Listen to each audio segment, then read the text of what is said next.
கிறிஸ்துவுக்குள்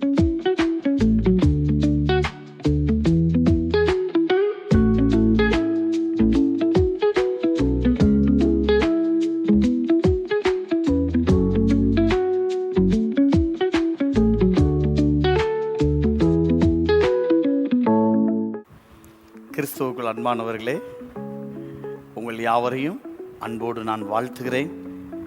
நீங்கள் சுகமாய் ஆசீர்வாதமாய் இருக்கும்படி எல்லாம் வல்ல ஆண்டவர் இயேசுவின் இடத்தில் நான் உங்களுக்காக ஜெபிக்கிறேன். கர்த்தர் உங்களை ஆசீர்வதிப்பாராக. நம்முடைய சிந்தைக்கான தேவனுடைய வார்த்தை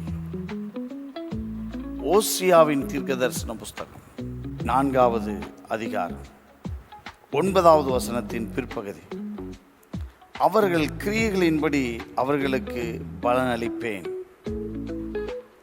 அவர்கள் கிரியைகளின்படி அவர்களுக்கு பலனளிப்பேன். இதுல 2 வார்த்தை இருக்கு, கிரியை, பலன்.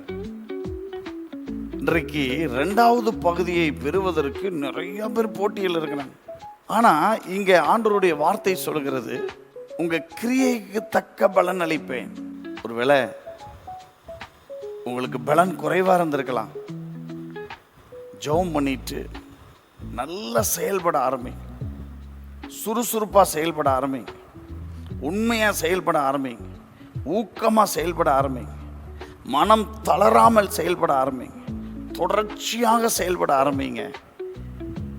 இந்த வசனத்தில் சொல்லி இருக்கிறபடி ஆண்டவர் எல்லாவற்றையும் அதிக பலனை கொடுத்து உங்களை நடத்துவாராக.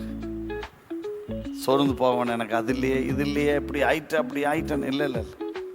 அவைகளின் நடுவிலும் ஆண்டவர் உங்களை ஆசீர்வதிக்க போதுமானவராக இருக்கிறார். இன்னைக்கு ஆண்டவர் உங்களுக்கு சொல்லி இருக்கிறபடி உங்க கிரியைக்கு தக்க பலனை கொடுத்து உங்களை ஆசீர்வதிப்பாராக. May God plus.